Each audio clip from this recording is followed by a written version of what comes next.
الحمد لله الذي أبدع الأفلاك والأرضين والصلاة والسلام على من كان نبيا وآدم بين الماء والطين وعلى آله وصحابه أجمعين أما بعد فأعوذ بالله من الشيطان الرجيم بسم الله الرحمن الرحيم يرفع الله الذين آمنوا منكم والذين أوتوا العلم درجات صدق الله العظيم وصدق رسوله النبي الأمين المتين الكريم ونحن على ذلك لمن الشاهدين والشاكرين والحمد لله رب العالمين.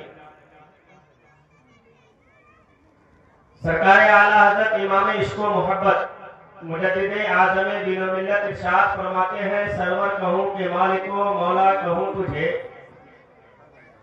سرور کہوں کہ مالک و مولا کہوں تجھے، باغ خلیل کا گلے زیبا کہوں تجھے، لیکن رضا نے ختم سخن اس پہ کر دیا، خالق کا بندہ خلق کا آقا کہوں تجھے.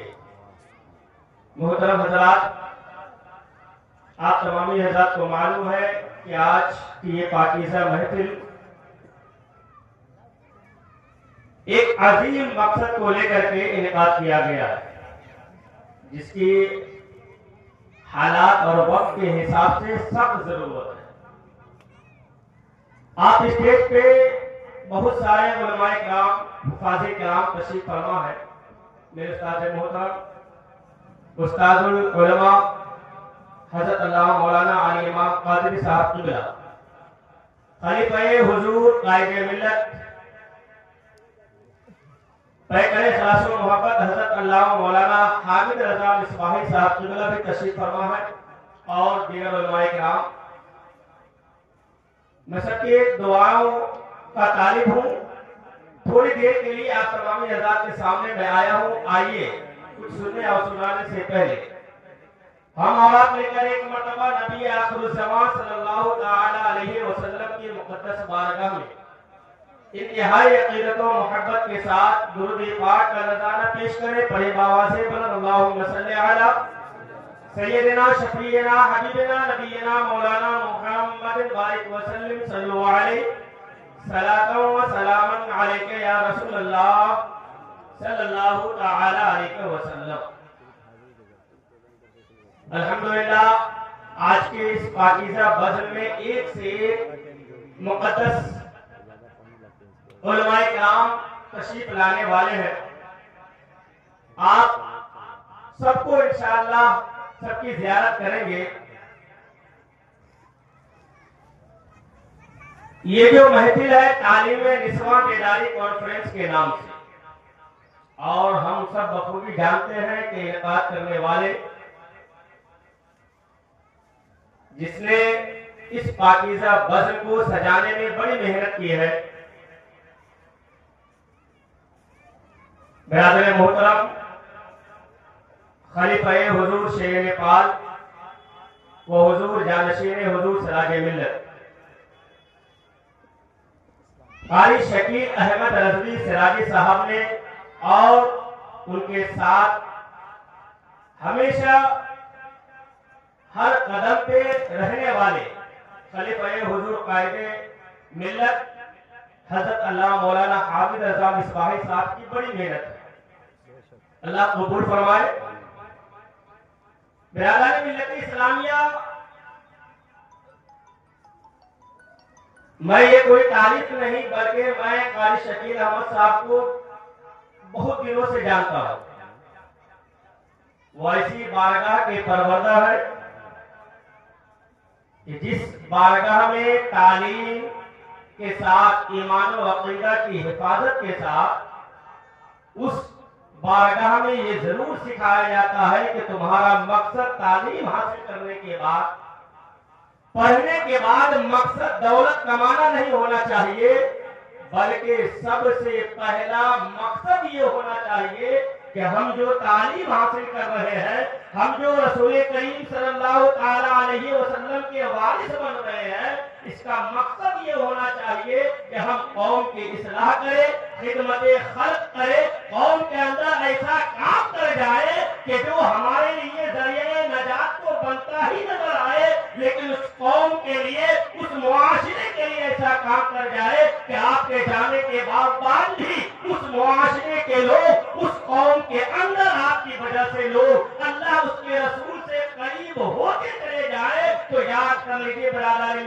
اسلامیہ یہ ایسی چیز ہے جو انسان کے لیے دنیا میں بھی فائدے والی چیز ہے اور یقیناً جانے کے بعد بھی نجات کے لیے ایک بہترین ذریعہ. یعنی قاری شکیل صاحب زرم رضویت حضور سراج ملت علیہ رحمت و رضوان کی بارگاہ کا سربراہ.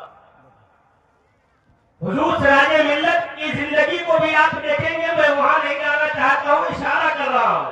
ان کی زندگی صرف اور صرف قوم کی خدمت کرنے میں گزری ہے, پیسہ کمانے میں. اگر دولت کمانے کے لیے حضرت جاتے تو آج شہر ممبئی میں بڑی سے بڑی بلڈنگوں میں رہتے, لیکن حضور سراج ملت نے کبھی بلڈنگوں کو نہیں, پیسے کو نہیں, صرف خدمت خلق کو اپنی نگاہوں کے سامنے رکھا. ان کے اللہم صلی علی سیدنا شفیعنا حبیبنا نبینا مولانا محمد بارک وسلم صلی علیہ صلاۃ و سلام علیک یا رسول اللہ صلی اللہ تعالی علیہ وسلم. تو محترم حضرات, بغیر کسی تفصیل کے تعلیم ایک ایسی چیز ہے جو انسان کو دنیا میں بھی ممتاز کر دیتی ہے اور انشاءاللہ آخرت میں بھی ممتاز نظر آئے. اب تعلیم چاہے وہ مرد کے لیے ہو یا عورت کے لیے ہو, بچے کے لیے ہو یا بچیوں کے لیے, دونوں کے لیے ضروری ہے. قرآن میں آپ دیکھیں تو اللہ تبارک و تعالی ارشاد فرماتا ہے یرفع اللہ الذین آمنوا, کہ سب سے پہلے تو یہ ہے کہ اللہ نے ایمان والے کے درجے کو بلند کیا. اب ایمان لانے والے چاہے وہ مرد ہو یا عورت ہو, بچے ہو یا بوڑھے ہو یا جوان ہو, کوئی بھی ہو, اگر ایمان والا ہے تو وہ غیر ایمان سے ممتاز ہے. اللہ نے ان کے درجے کو بلند کیا. اب ان سارے مومنوں میں, سارے ایمان والوں میں, سارے کلمہ پڑھنے والے ایک نہیں ہے. انہیں ایمان والوں میں, انہیں کلمہ پڑھنے والوں میں اب جو لوگ علم حاصل کر لے, علم دین کو سیکھ لے, چاہے وہ کوئی بھی ہو, اگر ایمان کے بعد ایمان لانے میں سب برابر ہے, لیکن انہی مومنوں میں سے جو علم کو سیکھ لیتے ہیں تو اللہ فرماتا ہے ان کے درجے کو ان مومنوں سے زیادہ کر دیا. یہ ہم آپ نہیں بلکہ قرآن کہہ رہا. یہ الگ بات ہے حضرت کہ آج کے معاشرے میں سب سے نیچی نگاہ سے ان علماء کو دیکھا جائے. یہ ہماری بدنصیبی ہے. بدنصیب مسلمان تو نہیں ہوتا ہے مومن. حضور فقیہ ملت کا قول ہے کہ مومن سنی کبھی بدنصیب نہیں ہوتا ہے, کم نصیب کہیں. مومن جو ہوتا ہے وہ بدنصیب نہیں ہوتا ہے. حضور فقیہ ملت کا قول ہے, یہ فتویٰ ہے.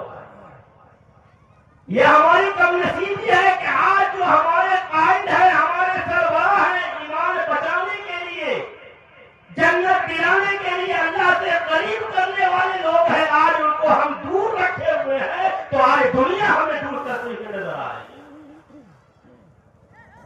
یہ ہم اور آپ نے ان علماء کرام کا عزت تو نہیں بڑھایا, اللہ نے خود بڑھا دیا ہے.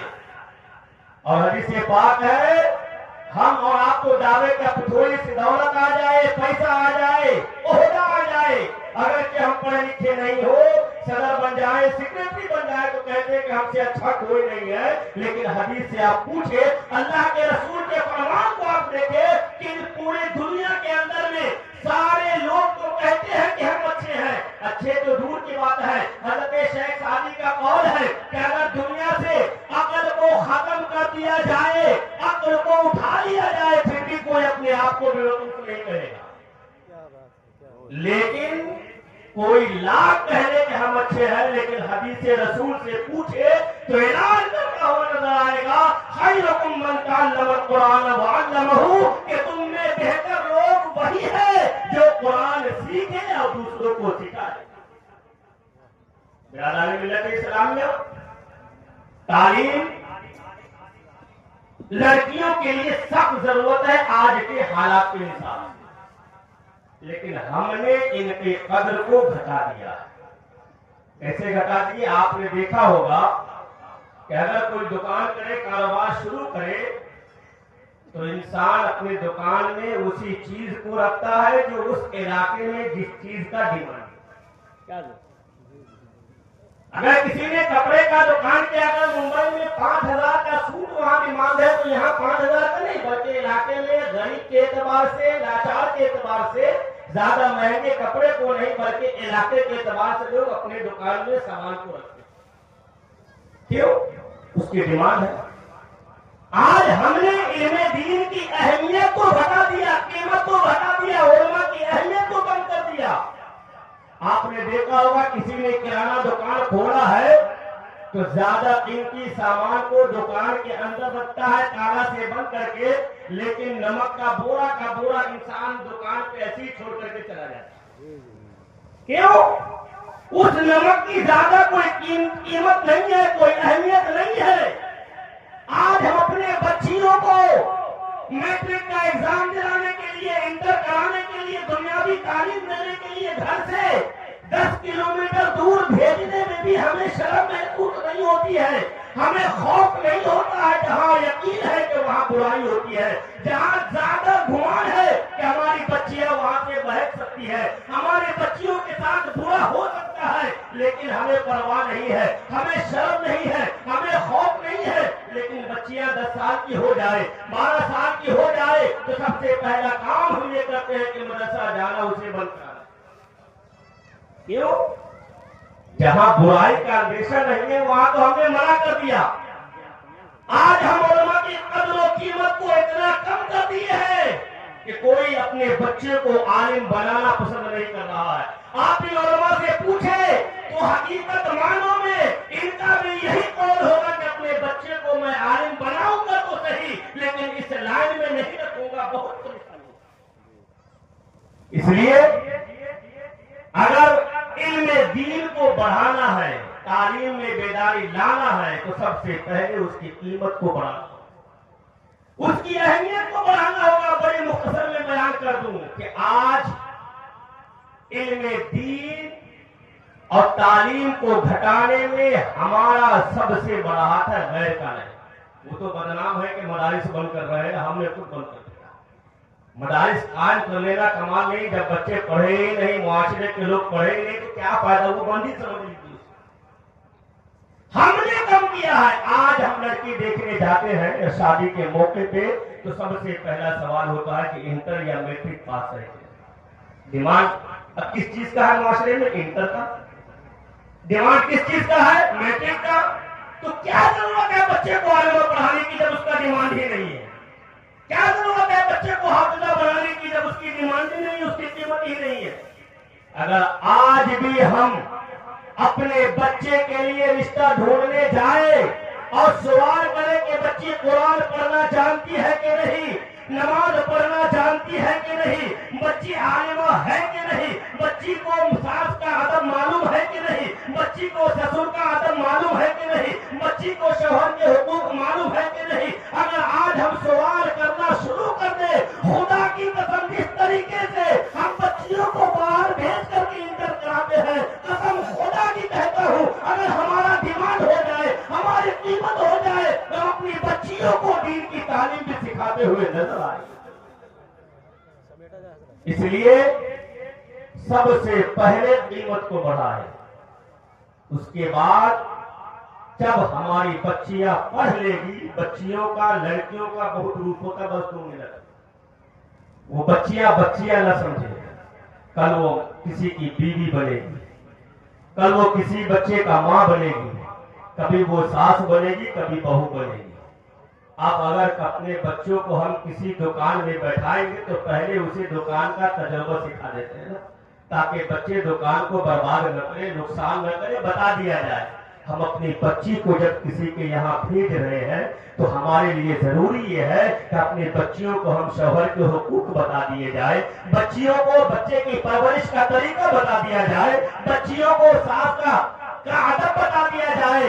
یاد رکھیے برادری ملت اسلامیہ، آج جو معاشرہ شادی کے بعد گھر تباہ ہو رہے ہیں، شادی کا تو مقصد یہ تھا کہ رشتے کو بڑھایا جائے، خاندان کو بڑھایا جائے، لیکن ٹوٹ رہا ہے خاندان۔ لیکن قسم خدا کی اگر آپ نے اپنی بچیوں کو دینی تعلیم سے آراستہ کر دیا ہے، بچے جب اس کے حقوق کو جان لیں گے، یقیناً نہ تو کسی کا گھر ٹوٹے گا، نہ کوئی شوہر پریشان رہے گا، نہ کسی کے بچے آوارہ گھومیں گے۔ اس لیے کہ ماں جب اچھی ہوگی، ماں جب عمر خیر ہوتی ہے تو اللہ اسے غوث پاک جیسا بیٹا عطا فرماتا ہے۔ اگر ہماری مائیں، ہماری بیٹیاں نیک ہوگی، غوث پاک نہ صحیح ان کے بدن سے غلام غوث ضرور پیدا ہوگا۔ شرط یہ ہے کہ اپنے بچیوں کو ہم دینی تعلیم سکھائے۔ اللہ تبارک و تعالی ہم سب کو حق بولنے، حق سمجھنے کی توفیق عطا فرمائے، آمین۔ وآخر دعوانا الحمدللہ رب العالمین۔ السلام علیکم ورحمۃ اللہ وبرکاتہ۔